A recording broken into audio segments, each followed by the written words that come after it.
नमस्कार। राजस्थान की तमाम फटाफट खबरों में आपका स्वागत है। राजस्थान की खबरों के लिए आपसे निवेदन कि यदि आपने हमारे चैनल को सब्सक्राइब नहीं किया तो कृपया करके आपके अपने चैनल को सब्सक्राइब करना ना भूलें। आप सब्सक्राइब करते हैं तो हमें हिम्मत होती है सही और सच्ची खबरें आप तक पहुंचाने की। तो क्या है आज की बड़ी खबर? जी हाँ, दैनिक भास्कर की ये बड़ी खबर, डूंगरपुर की ये खबर। चिकित्सा विभाग पूरे देश में राजस्थान अपना नाम कमाता है और नाम है, लेकिन फिर भी इसकी एक वानगी देखिए। चिकित्सा विभाग की यह जानलेवा व्यवस्था महिला उम्मीदों का दामन थाम नई जान को दुनिया में लाने के लिए अस्पताल पहुंची। यहां उम्मीदें दम तोड़ देती है। अथाह दर्द के बीच जमीन पर ही प्रसव, खून से लथपथ मां को दिलासा देते परिजन फफक रहे थे। बच्चे को अलग करने के लिए परिजनों ने ब्लेड से नाल काटी। ये हुआ पीठ में एक क्वार्टर में चल रही अस्थायी पीएससी में। घटना सुबह 8:15 बजे की। कर्मचारियों का तर्क, अस्पताल तो 9 बजे खुलता है। 2 कार्मिक वहां पर थे, इलाज तो दूर मरीज को छुआ तक नहीं। इसको आप किस तरह से लेते हैं अवश्य कमेंट करें। यदि 9 बजे खुलता है और अगर पहले आ जाए तो भी क्या मानवता के नाते वह ऐसा नहीं कर सकते थे या उस प्रसव में सहायता नहीं कर सकते थे? वहीं दूसरा, डॉक्टर जयसिंह चौधरी पीएससी में मेडिकल अफसर, उनका कहना है कि मैं क्वार्टर में बनाए गए अस्पताल में ही मौजूद था। मेरे आने के बाद किसी महिला की डिलीवरी हुई ही नहीं। अगर कोई हुई हो तो इसकी मुझे कोई जानकारी नहीं। 2 शब्द, मेरे आने के बाद किसी महिला की डिलीवरी हुई ही नहीं, अगर कोई हुई हो तो इसकी मुझे कोई जानकारी नहीं। ये 2 बातें कैसे हो सकती है? या तो हुई नहीं या उनको जानकारी नहीं। दोनों को एक ही वाक्य में किस तरह से कोई आदमी कह सकता है? इसको आप किस तरह से लेते हैं? क्या लापरवाही? अगर कुछ हो जाता तो क्या लापरवाही में ये काम नहीं आता है? लेकिन फिर भी कोई बात नहीं, आप लगे रहो। संभल मस्जिद के नीचे क्या है, अजमेर की मस्जिद के नीचे क्या है, इसी में आप लगे रहो। जो ये भुगत रहे हैं वो आम आदमी भुगत रहा है। फिर भी इसके बारे में कोई चर्चा नहीं। किसी मीडिया पर आप कोई इसकी चर्चा नहीं देखेंगे। राजस्थान में हाल ही में 7 सीटों पर हुए उपचुनाव में जीते विधायकों का शपथ ग्रहण आज होगा। स्पीकर वासुदेव देवनानी अपने कक्ष में शपथ दिलाएंगे।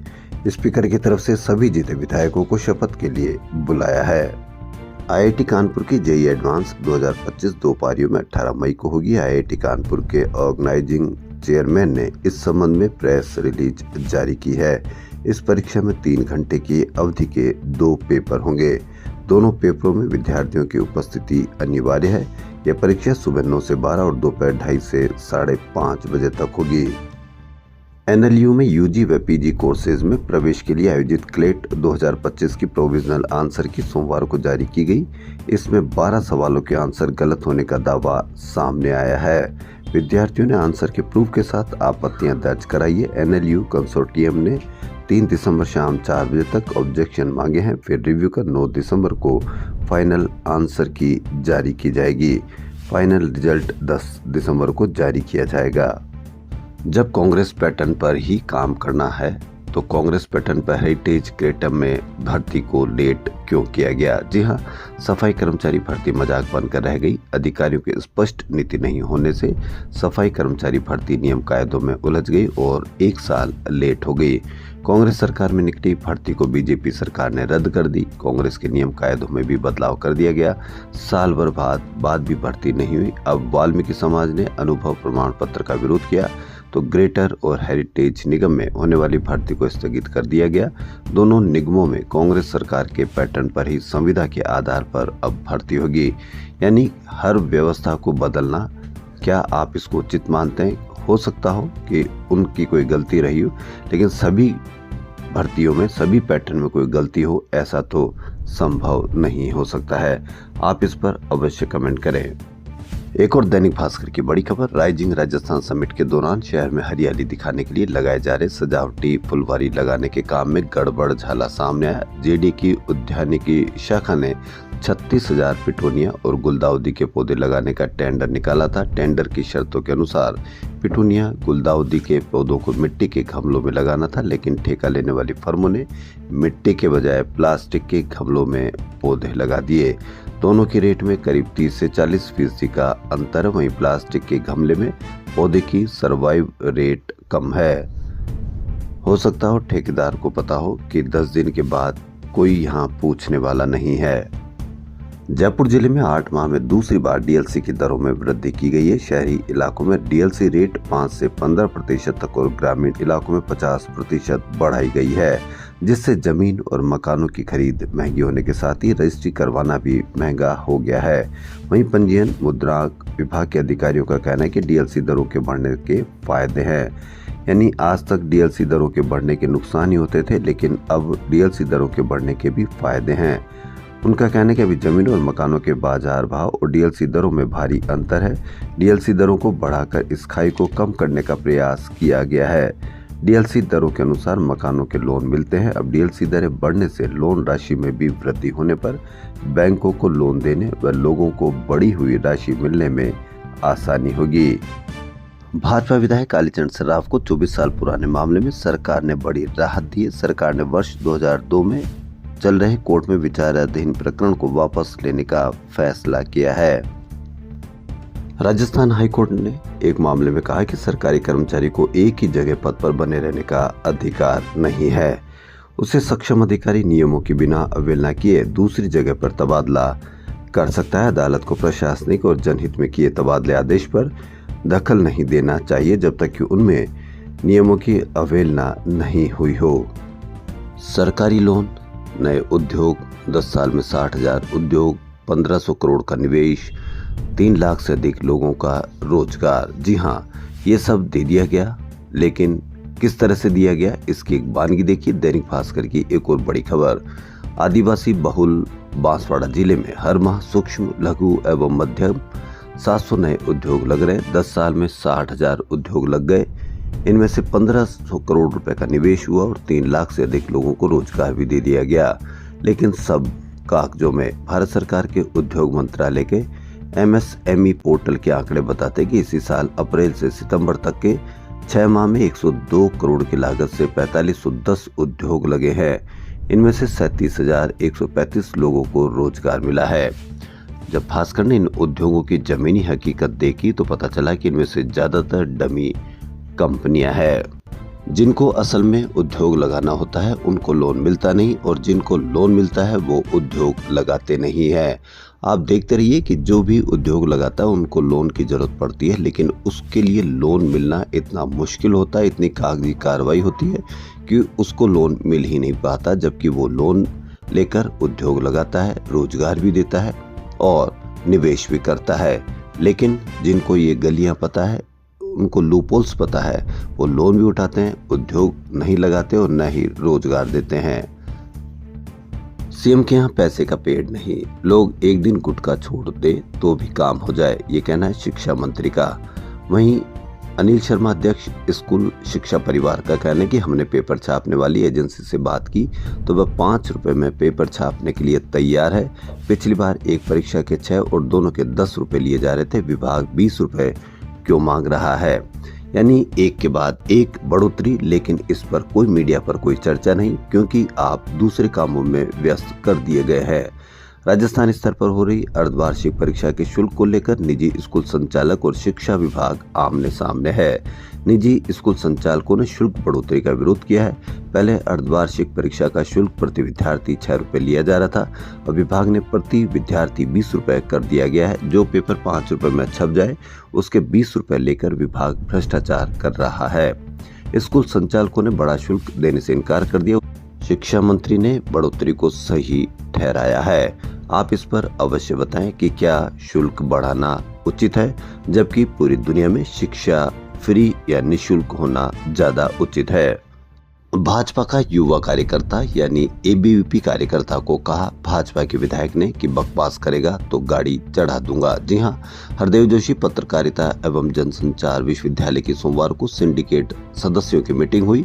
अखिल भारतीय विद्यार्थी परिषद की ओर से 7 सूत्रीय मांगों को लेकर कुलपति सचिवालय का घेराव किया गया। एबीवीपी के पदाधिकारियों का कहना है कि पहले ही पहले भी मांगों को लेकर ज्ञापन दिया गया था। सोमवार को भी बाहर प्रदर्शन कर रहे थे। बैठक के बाद बाहर आने पर एबीवीपी कार्यकर्ताओं ने विधायक की गाड़ी के सामने आकर अपनी पीड़ा सुनाने का प्रयास किया, लेकिन भाजपा विधायक एवं सिंडिकेट सदस्य भागचंद टाकड़ा ने कहा कि बकवास करेगा तो गाड़ी चढ़ा दूंगा। मामला बढ़ता देख विधायक निकल गए। भाजपा विधायक के ऐसे विवादित बोल सोशल मीडिया पर भी वायरल हो रहे। उधर एबीवीपी के जयपुर महानगर मंत्री सुशील शर्मा ने बताया कि विश्वविद्यालय में जो अनियमितता चल रही है उसका विश्वविद्यालय प्रशासन अनदेखी करता है। प्रशासन न तो समय पर परीक्षा करा रहा है, न ही परिणाम घोषित कर रहा है। आप इसको किस तरह से देखते हैं कि वायरल हो रहा है, लेकिन किसी मीडिया पर इतनी शानदार तरीके से इसकी चर्चा नहीं की जा रही कि कैसे एक विधायक इस तरह के बोल कर सकते हैं। पूर्व सीएम अशोक गहलोत से उनके आवास पर सोमवार को दौसा से नवनिर्वाचित विधायक दीनदयाल बैरवा यानी डीसी बैरवा, मुख्य उप सचेतक रफीक खान, जिला अध्यक्ष दौसा रामजीलाल ओड, जिला प्रमुख हीरालाल सैनी एवं विधानसभा क्षेत्र के कार्यकर्ताओं ने मुलाकात की। मुख्यमंत्री भजनलाल शर्मा ने सोमवार को 5वां संकल्प लेते हुए rising Rajasthan global investment summit में प्लास्टिक का उपयोग कम से कम करने का निश्चय किया है। सीएम ने समिट को सफल बनाने के लिए 10 दिनों तक प्रत्येक दिन एक नए संकल्प लेने की पहल की है। मुख्यमंत्री ने कहा कि राज्य सरकार प्रदेश में पर्यावरण संरक्षण के प्रति संकल्पित होकर कार्य कर रही है।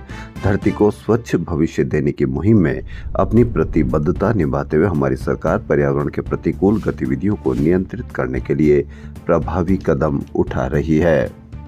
राजस्थान में प्रदेश में मुख्यमंत्री राजनीर योजना में 15,000 लीटर पानी उपभोग पर जल शुल्क माफ है, लेकिन अब गाँव में जल जीवन मिशन जेजे में हुए कनेक्शनों पर ग्रामीण उपभोक्ताओं को 300 रुपए का बिल चुकाना होगा। वर्तमान में 58 लाख के घर जेजेएम से जुड़ चुके हैं, जबकि जेजेएम के निर्माण कार्यों के दौरान संपूर्ण वर्क ऑर्डर की 10 जन सहभागिता की राशि सरकार ने वहन करने की सहमति दे दी थी, लेकिन जेजेएम में जल शुल्क वसूलने का प्रस्ताव बनाया जा रहा है, जबकि ग्रामीण व पंचायती शहरों की तरह फ्री पानी देने की मांग पर अड़ी हुई है। हालांकि इस पर सरकारी स्तर पर अंतिम निर्णय होगा, लेकिन एक बार यदि शुल्क चालू हो गया तो वो फ्री पानी वाली योजना खटाई में पड़ सकती है।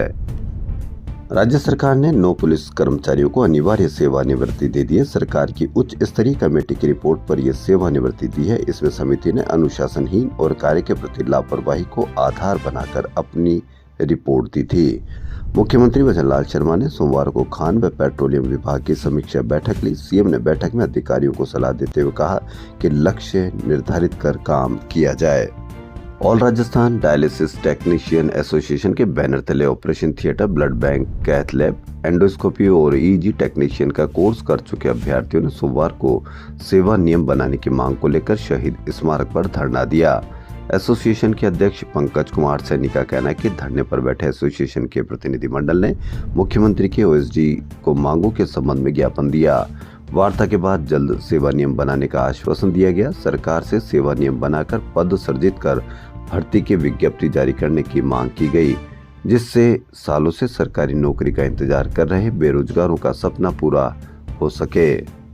कानून की पढ़ाई कराने वाले संस्थानों को संबद्धता देने, समय पर परीक्षा कराने व परिणाम घोषित कर डिग्री देने के लिए खोले गए डॉक्टर भीमराव अंबेडकर विधि विश्वविद्यालय के कुलपति का अतिरिक्त कार्यभार प्रोफेसर अर्पणा कटेजा को मिला है। उन्होंने सोमवार को पदभार संभाल लिया। अब सत्र नियमित करना, टीचिंग, नॉन टीचिंग के पदों पर भर्ती और नई शिक्षा नीति लागू करना बड़ी चुनौती होगी। भारतीय चार्टेड अकाउंटेंट संस्थान के केंद्रीय परिषद और क्षेत्रीय परिषदों के चुनाव 6 और 7 दिसंबर को होंगे। इनमें केंद्रीय भारत क्षेत्रीय परिषद से केंद्रीय परिषद की 6 सीटों के लिए मतदान होंगे। इस चुनाव में 78,000 से अधिक सदस्य जयपुर सहित 7 राज्यों में अपने अपने शहरों में मतदान करेंगे। वहीं विश्व एड्स दिवस के उपलक्ष्य में positive women network of Rajasthan society एवं विहान केयर सपोर्ट जयपुर द्वारा आयोजित जन जागरूकता कार्यक्रम रखा गया। गोविंद कृपा ट्रस्ट के सहयोग से राधा गोविंद मंदिर परिसर में हुए आयोजन में 150 से अधिक महिलाओं ने भाग लिया। भारतीय दिव्यांग संघ की ओर से विश्व दिव्यांग दिवस पर मंगलवार यानी आज दिव्यांगों के हित में कार्य करने वालों को सम्मानित किया जाएगा। इसके लिए 3 श्रेणी में 21 लोगों का चयन किया गया। दोपहर 12 बजे जवाहर कला केंद्र में कार्यक्रम शुरू होगा और सांस्कृतिक व रंगारंग आयोजन भी होंगे। इस दौरान दिव्यांग अपनी कला का प्रदर्शन भी करेंगे। मुख्य अतिथि उप मुख्यमंत्री दिया कुमारी होगी।